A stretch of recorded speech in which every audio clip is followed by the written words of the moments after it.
इस कार्यक्रम के पुण्यार्चक हैं गुणायतन परिवार। गुणायतन परिवार द्वारा भोपाल में बड़ी सार्थक पहल की गई है, जिसमें बच्चों को संस्कार युक्त और गुणवत्तापूर्ण शिक्षा देने का मौका मिल रहा है। ये बच्चों की व्यवस्था की गई है, जिसमें 6वीं 7वीं के बच्चे इस साल लिए जाएंगे और 11वीं 12वीं और सीए फाउंडेशन के बच्चों को यहाँ रखा जाएगा। ये मेधावी छात्रों को प्रावीण्य के आधार पर उसे प्रविष्टि मिलेगी। पूरे देश भर से प्रविष्टि आएगी। प्रत्येक कक्षा में मात्र 30-30 बच्चों का ही चयन होगा और चयनित बच्चे वे होंगे जो अपनी प्रतिभा के बल पर चुने जाएंगे और उनको एक प्रकार की स्कॉलरशिप दी जाएगी। ये छात्रवृत्ति के तहत पढ़ेंगे। गुणायतन के समाज कल्याण की दिशा में एक बहुत अच्छी पहल है और ये सार्थक पहल है। इसकी शुरुआत भोपाल से हो रही है। ये भोपाल वालों के लिए बहुत गौरव का विषय है। इसके लिए गुणायतन के साथ विद्यासागर इंस्टीट्यूट और सेज और एपीटी, इन तीनों को भी मैं बहुत बहुत आशीर्वाद देता हूँ।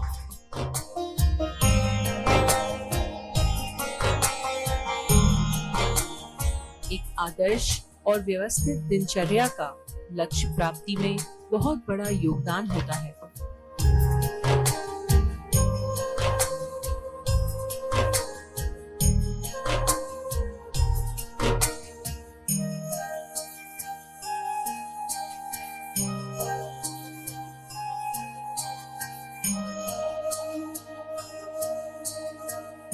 पंचकल्याण की भव्य शुरुआत हो गई। भगवान का गर्भावतरण भी हो गया। जिस घड़ी भगवान गर्भ में आए, उस घड़ी में हजारों मनुष्य गर्भ में आए होंगे, लेकिन कल्याणक केवल भगवान का ही क्यों? आखिर ये गर्भावतरण है क्या? तीर्थंकर परमात्मा का मां के गर्भ में आना और उस घड़ी में देवों द्वारा उत्सव मनाना गर्भ कल्याणक का बाहरी रूप है। लेकिन सच्चे अर्थों में देखा जाए तो भगवान का गर्भावतरण केवल गर्भाधान की प्रक्रिया नहीं, जन्म जन्मांतरों में किए गए पुरुषार्थ के प्रतिफलन का क्षण है।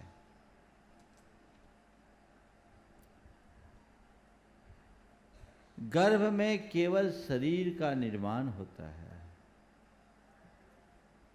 पर गर्भ कल्याणक केवल शरीर का निर्माण नहीं, चेतना का भी निर्माण है। गर्भाधान की इस प्रक्रिया में आज आप जिनका गर्भ कल्याणक मनाने जा रहे हैं, ऊपरी तौर पर देखा जाए तो सामान्य प्रक्रिया से ही गर्भाधान किया, जो एक मानवीय प्रक्रिया है। लेकिन भीतरी स्तर पर जब हम विचार करते हैं तो सामान्य के अंदर भी कोई असामान्य छिपा है। भगवान की ये यात्रा आज की यात्रा नहीं, इसके पीछे अनेक जन्मों की गाथा जुड़ी हुई है। आज गर्भ कल्याणक के अवसर पर 4 शब्दों से मैं अपनी बात करूंगा। पुरुषार्थ, पात्रता, पवित्रता और परमात्मता। भगवान की जो समग्र यात्रा है वो पुरुषार्थ से परमात्मता की यात्रा है। भगवान यहां तक आए तो किसी की कृपा से नहीं आए। कोई ईश्वर किसी को तीर्थंकर नहीं बना देता, किसी के आशीर्वाद से वे तीर्थंकर नहीं बने। उन्होंने तीर्थंकरत्व को प्राप्त किया स्व अर्जित पुरुषार्थ के फल स्वरूप। और हम उनके जीवन को पलट कर देखते हैं तो इस अवस्था तक पहुंचने में उन्हें अनेक भाव में पुरुषार्थ करना पड़ा।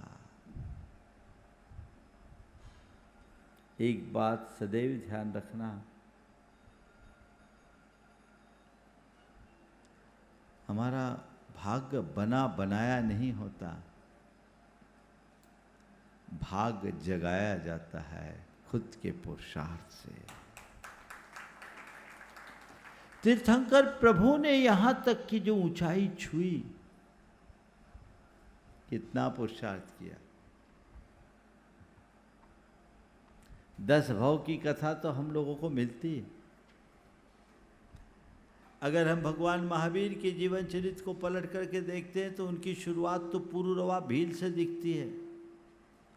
पुरुरवा भील की पर्याय में उनके हृदय में अहिंसा का बीजारोपण हुआ। महावीर की पर्याय में आकर वे अहिंसा की प्रतिमूर्ति बन गए। इसमें असंख्य भाव बीते। बीच में कई जगह उनका भटकन भी हुआ, भटकाव हुआ, लेकिन 10 भावों में तो लगातार उत्कर्ष की कहानी है। हर भाव में उन्होंने धर्म का आराधन किया। कल मैंने आप सबसे कहा था, दर्शक साधक आराधक से सिद्धि की बात। आज मैं उसी पुरुषार्थ की बात कह रहा हूं। अपना आत्म पुरुषार्थ जगाए बिना हम अपना जीवनोत्थान नहीं कर सकते। प्रभु परमात्मा ने तो अपना पुरुषार्थ जगाया और उसके परिणाम स्वरूप पात्रता विकसित की, पवित्रता को प्रकट किया और परमात्मा पना को उपलब्ध हो गए। आज हम सब के आराध्य हो गए। आज हम जब उनका कल्याणक मना रहे हैं तो हमें शुरुआत करनी है उसी पुरुषार्थ की। भगवान का गर्भ कल्याणक आज है, लेकिन इसकी पीछे की कथा अनेक भावों का पुरुषार्थ है। 10 भाव तक का पुरुषार्थ और 8वें भाव में उन्होंने तीर्थंकर प्रकृति का बंध किया। 16 कारण भावनाएं भाई, 16 कारण भावना भा करके तीर्थंकर प्रकृति का बंध किया। कितना बड़ा पुरुषार्थ।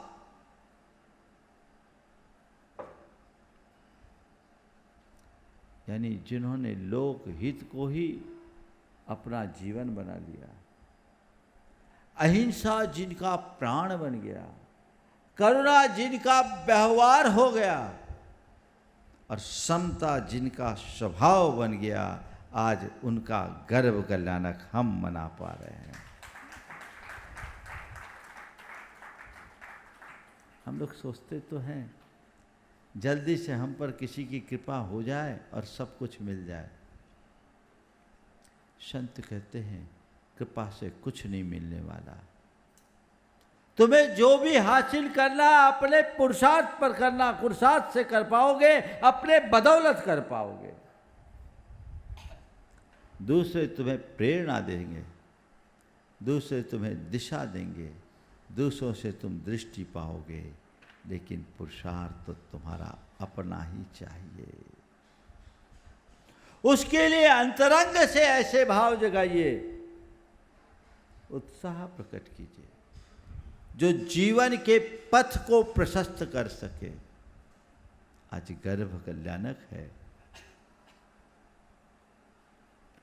कई जन्मों का पुरुषार्थ फला, कई बार कहते हैं कि आत्मा तो सबकी समान है, फिर ये तीर्थंकरों के साथ ऐसा वैशिष्ट क्यों? बिल्कुल सही है, आत्मा सबकी समान है, लेकिन पात्रता सबकी समान नहीं होती। पात्रता सबकी समान नहीं होती। सूरज सबके घर पर समान प्रकाश फैलाता है, लेकिन हर घर में उजाला नहीं पहुंच पाता। उजाला उसी घर में पहुंचता है जिस घर के द्वार और खिड़कियां खुली हो। बादल सब पर समान रूप से बरसते हैं, पर पानी उसी के घर भरता है जिसका पात्र खुला हो। योग्यता हर आत्मा में समान है, लेकिन अभिव्यक्ति उसकी होती है जो तदनुरूप पुरुषार्थ कर अपनी पात्रता को उद्घाटित करता है। आज हम प्रेरणा पाए। तीर्थंकर परमात्मा के जीवन चरित्र को जब हम पलट कर देखते हैं तो कई बार मुझे लगता है कि हम भगवान से भी बहुत बेहतर स्थिति में हैं। भगवान से भी हम बहुत बेहतर स्थिति में हैं। आप कहोगे क्या बोल रहे हो? पुनः दोहरा रहा हूं, हम भगवान से भी बहुत बेहतर स्थिति में। हम तीर्थंकर परमात्मा के जीवन चरित्र को पलट कर देखते हैं तो आदिनाथ भगवान ने कुक्कुट और मरकट के पर्याय से अपनी जीवन यात्रा की शुरुआत की। भगवान पारसनाथ ने हाथी से अपनी यात्रा की शुरुआत की और भगवान महावीर ने शेर की पर्याय से अपनी विकास यात्रा का शुभारंभ किया, है ना। शेर एक खूंखार शेर जो हिरण का विदारण कर रहा है, उसी घड़ी दो मुनिराज की दृष्टि पड़ी और उन्होंने केवल इतना कहा, हे मृगराज तू क्या कर रहा है? तो इस हिंसा और हत्या के पाप में क्यों संलिप्त हो रहा है? तुझे तो अहिंसा का प्रवर्तक बनना है। ये दो वाक्य उस शेर का हृदय परिवर्तित कर दिए, जो हाथ हिरण के विदारण में लगे थे मुनिराज की वंदना में जुड़ गए, और जिन आंखों से अंगार बरस रहे थे पश्चाताप की आंसू बहने लगे। यही बीज पड़ा, पुरुषार्थ की वास्तविक शुरुआत हुई। वो सिंह मरकर सिंह केतु देव हुआ और कल चल चल करके वही 10वें भाव में भगवान महावीर बने।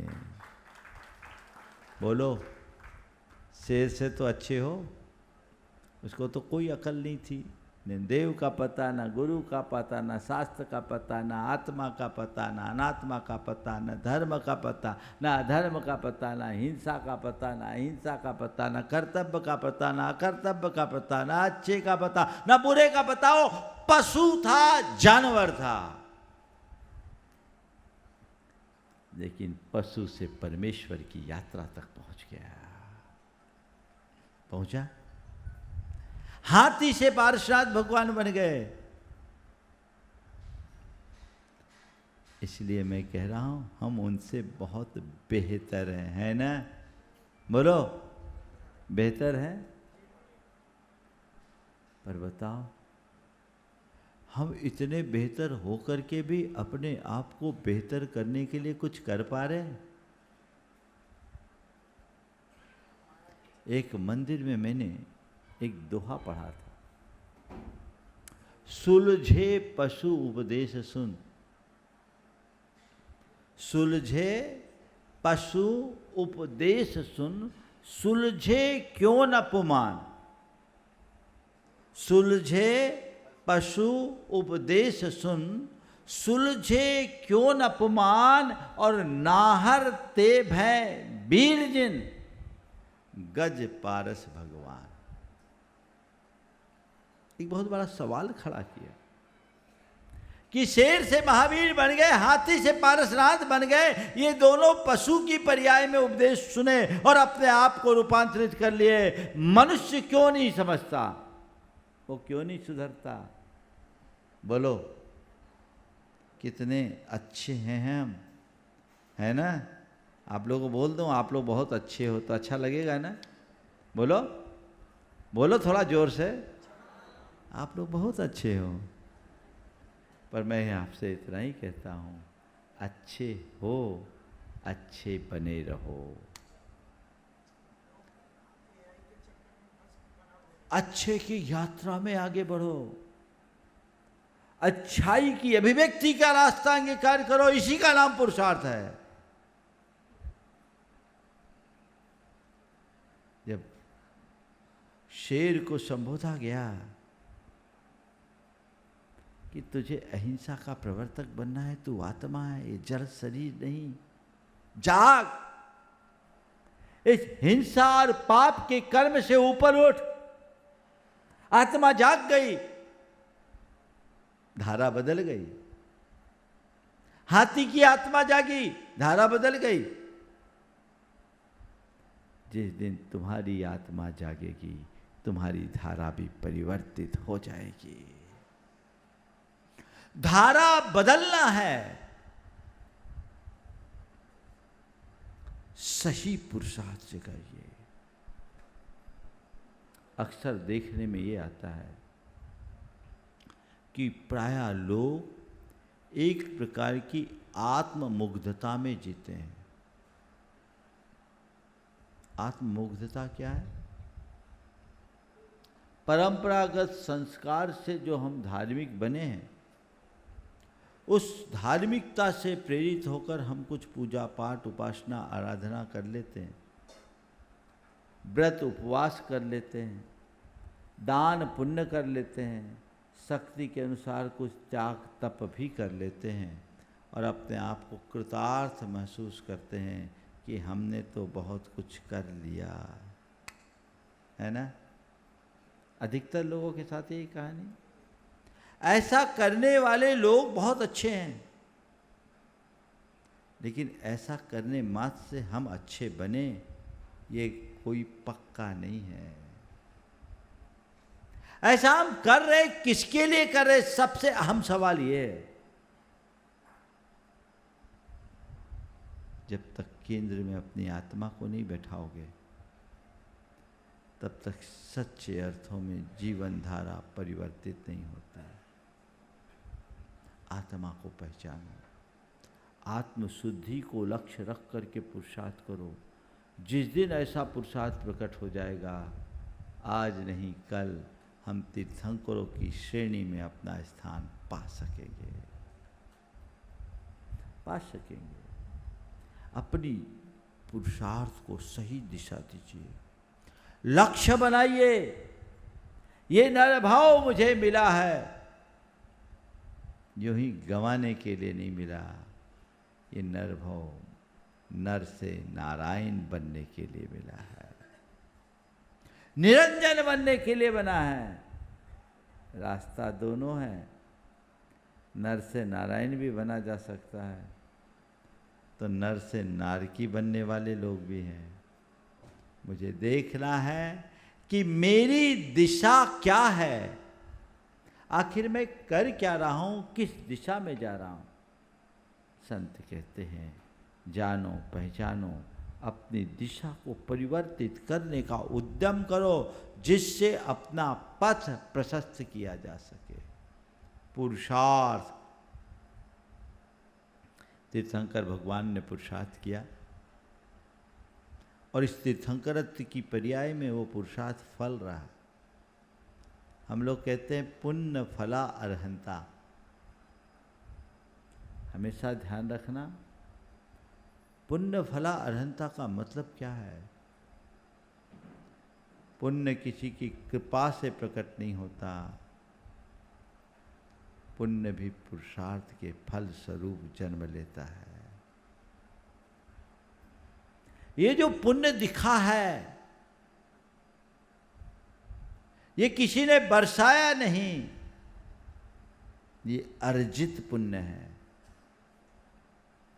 और किसके बल पर अर्जित है? अपने पुरुषार्थ से अर्जित पुण्य है। उसके फल स्वरूप आज वे तीर्थंकरत्व को प्राप्त हुए। आज उनका गर्भ कल्याणक है।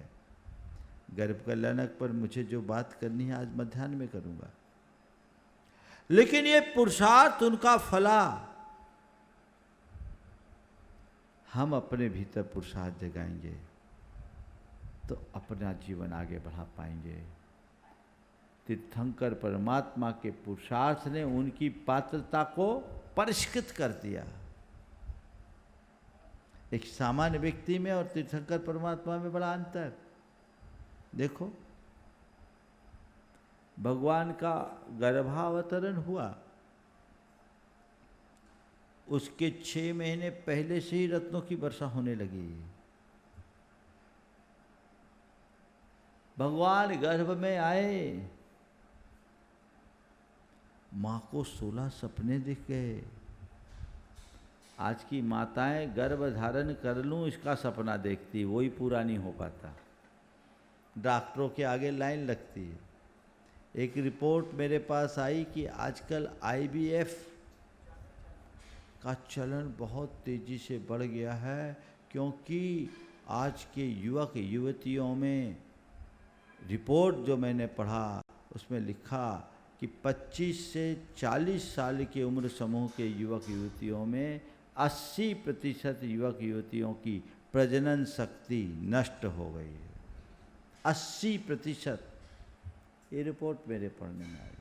ये बहुत गंभीर चिंता का विषय। इसका कारण उन्होंने बताया कि स्ट्रेस और बिगड़ी हुई जीवन शैली, लाइफस्टाइल और तनाव, काम का बोझ। तो वो आप तो सपने देखते और पूरा नहीं हो पाता, पर यहाँ उनको जो सपने आ रहे हैं वो साकार हो रहे हैं। ये पात्रता जो जन्म से ही अतुल बल के धनी होंगे, ये पात्रता उनके अंदर कैसे आई? पुण्य के बदौलत। और पुण्य कहाँ से आया? पुरुषार्थ के फल स्वरूप। तुम्हारा आज का पुरुषार्थ तुम्हारे आने वाले कल को अच्छा बनाएगा। लोग अपने भविष्य की चिंता करते हैं। मैं आपसे कहता हूं, भविष्य की चिंता मत करो, भविष्य का निर्माण करो। भविष्य की चिंता करने वाले कुछ भी प्राप्त नहीं कर पाएंगे, और भविष्य का निर्माण करने वाले को कुछ भी कम नहीं पड़ेगा। भविष्य के बारे में सोचना भविष्य की चिंता है, और भविष्य का निर्माण क्या है? अपने वर्तमान को सुधार लेना ही भविष्य का निर्माण है। आज जो हम नींव डाले, बीज बोएंगे, वही तो कल फलेगा। हम भविष्य के निर्माण की दिशा में क्या कर रहे हैं? चिंता तो है मेरा भविष्य बने। वर्तमान को बिगाड़ कर भविष्य नहीं बना सकते। एक चोर अपना भविष्य पूछेगा तो क्या बताओगे? जेल ही होगा ना। अपराधी के लिए क्या होगा? दंड ही होगा ना। पापी के लिए क्या होगा? पतन ही होगा। अगर अपना भविष्य बनाना चाहते हो, भविष्य का निर्माण करना चाहते हो, वर्तमान को सुधारो। अपने जीवन में सही पुरुषार्थ प्रकट करोगे, तुम्हारी आत्मा में पात्रता विकसित होगी, और यही पात्रता तुम्हें आगे बढ़ने का आधार बनेगी। मोक्ष मार्ग के अनुकूल द्रव्य क्षेत्र काल भाव को पाना पात्रता की पहचान है। अनुकूल द्रव्य क्षेत्र काल भाव, समझ गए? पात्रता चाहिए। देखो, एक बार मुझसे किसी ने पूछा कि महाराज जी, ये तीर्थंकर भगवान सब राजा महाराजा ही के घर पैदा क्यों होते हैं? सामान्य के यहाँ पैदा क्यों नहीं होते? तो मैंने कहा भैया ये बताओ, सूरज तो पूरब में ही उगेगा, दूसरी दिशा में थोड़ी उग पाएगा। सूरज को उगने के लिए तो प्राची ही चाहिए, पूरब में ही उगेगा। महाराज जी ये क्या, ये सामंती मनोवृत्ति है। मैंने कहा ऐसा कुछ नहीं, तुम्हें ये तो दिख रहा है कि तीर्थंकर भगवंत राजा महाराजा के परिवार में जन्मे, राजा महाराजा हुए, पर तुम्हें ये नहीं दिखता कि वे यहाँ तक पहुँचे कैसे। जब हम तीर्थंकरों के जीवन चरित्र को पलट कर देखते हैं तो उनकी कहानी तो भील से शुरू होती है, उनकी कहानी कुक्कट मरकट से शुरू होती है, उनकी कहानी हाथी से शुरू होती है, उनकी कहानी शेर से होती है। ये तो उनके जन्म जन्मांतरों के पुरुषार्थ का प्रतिफल है, और मनुष्य जो जो पुरुषार्थ प्रबल करता है उसकी पात्रता विकसित होती जाती है, और जो जो पात्रता विकसित होती है उसका उत्कर्ष होता जाता है। और वैसा पात्र भी तो चाहिए। सिंघनी का दूध कहते हैं सोने के पात्र में ही ठहरता है। हमने सुना है, देखा नहीं है, और पता नहीं कोई प्रयोग किया हो ऐसा विधि जो सिंघनी का दूध निकाला हो, असंभव नहीं है। शिवाजी के बारे में ऐसा कहा जाता है। तो सिंघनी का दूध सोने के पात्र में ही टिक पाता है, ऐसे तीर्थंकर जैसे परमात्मा कोई मरु देवी और त्रिशला के घर ही जन्म ले पाते हैं।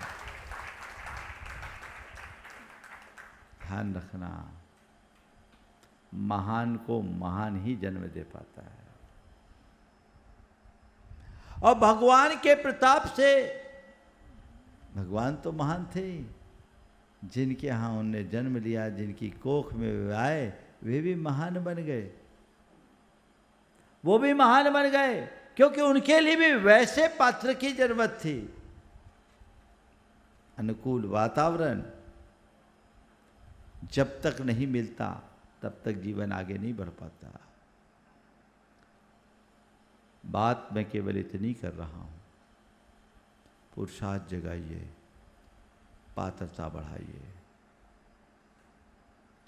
और पात्रता बढ़ाने का एक और रास्ता, आज तुम्हारी जितनी पात्रता है उसका सही प्रयोग करो। आज आप कहीं से कमजोर नहीं हो,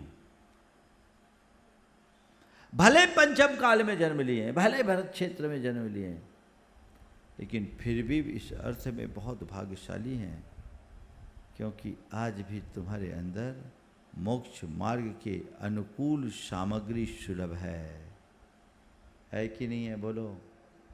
सम्यक दर्शन की योग्यता तुम्हारे भीतर है कि नहीं है? देव शास्त्र गुरु का सानिध्य तुम्हें मिल रहा है कि नहीं है? व्रत संयम अंगीकार करने के अनुकूल शरीर है तुम्हारे पास, है कि नहीं है? तुम्हारे हृदय में संस्कार है, भावना है, ये है कि नहीं है? और पुण्य के योग से सब प्रकार की अनुकूलताएं हैं, धन संपन्नता है कि नहीं है? बोलो। कोई चीज की कमी है कोई चीज की कमी?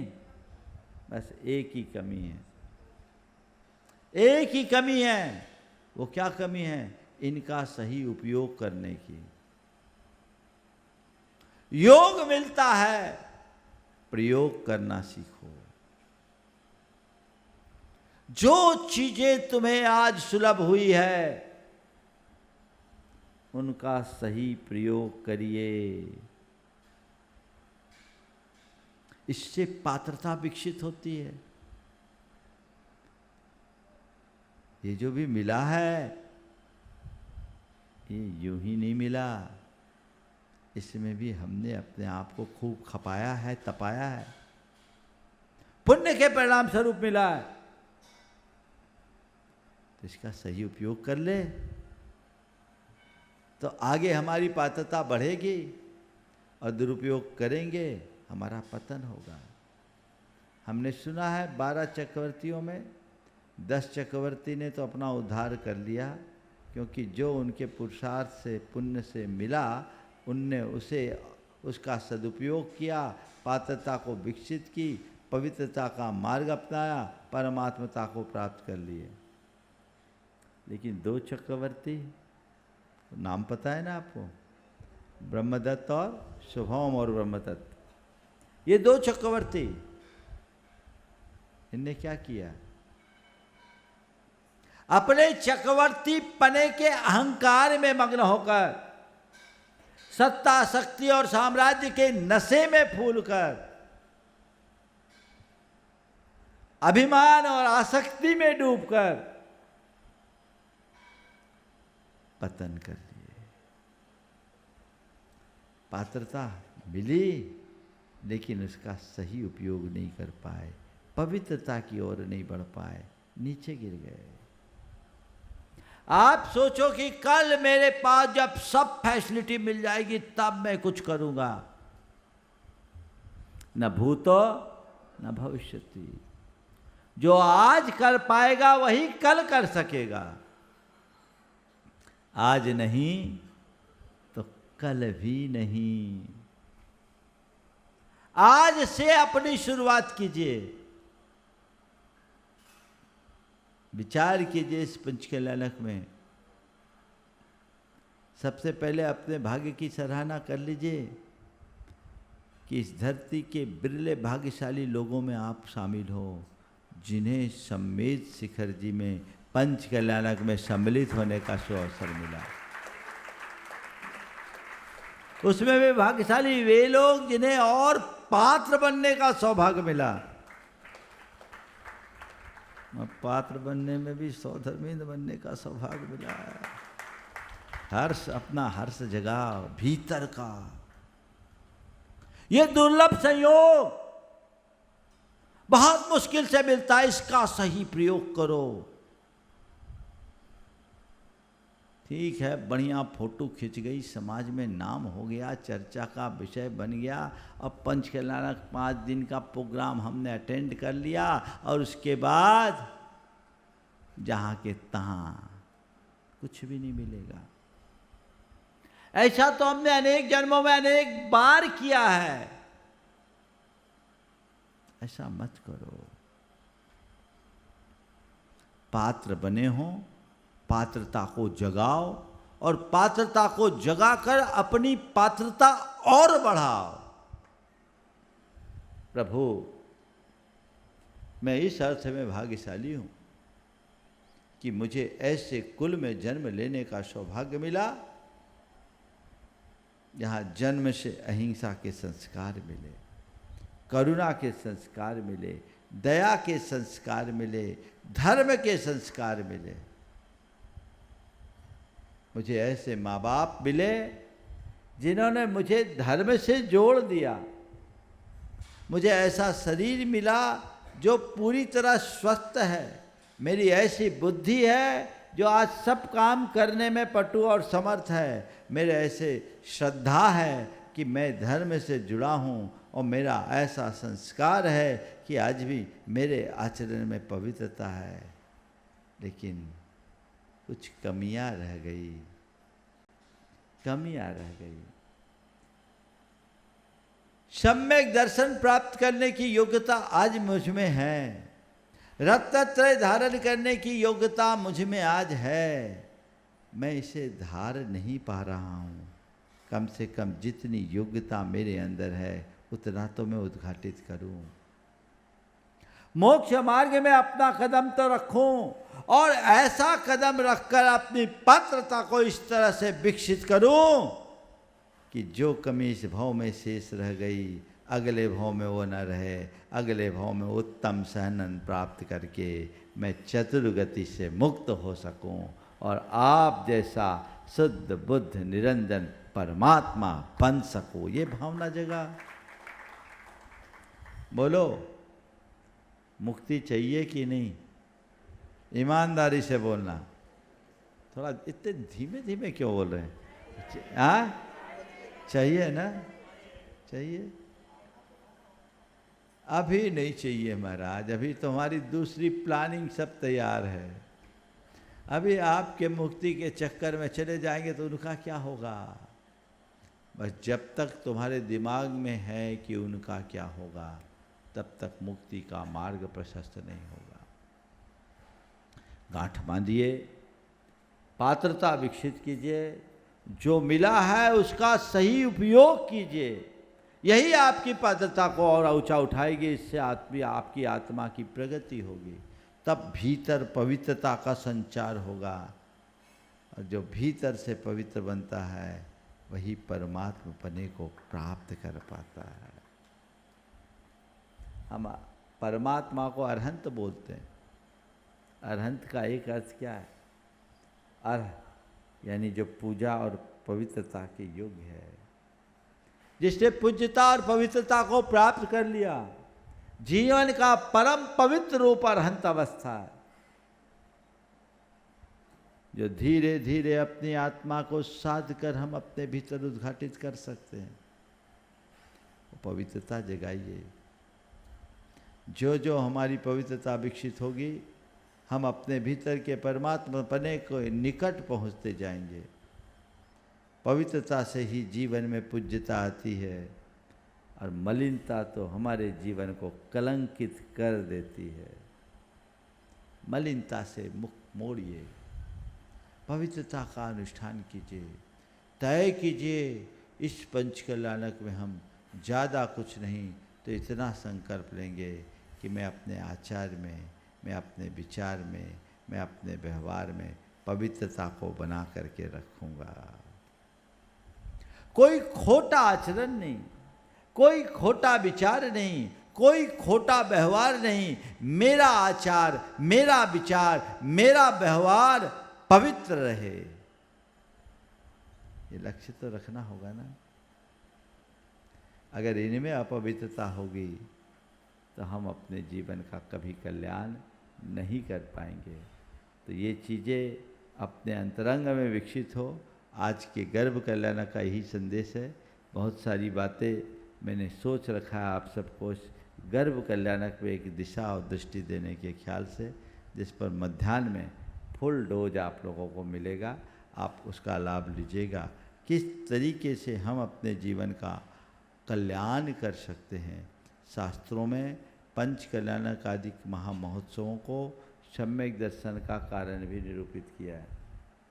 हमें और कुछ मिले या न मिले, दिशा मिल जाए, तय कर लो अब मेरा मार्ग वही है जो भगवान ने बताया। कदाचित भगवान के बताए मार्ग पर मैं चलने में समर्थ ना हूँ तो भी उतनी चिंता नहीं।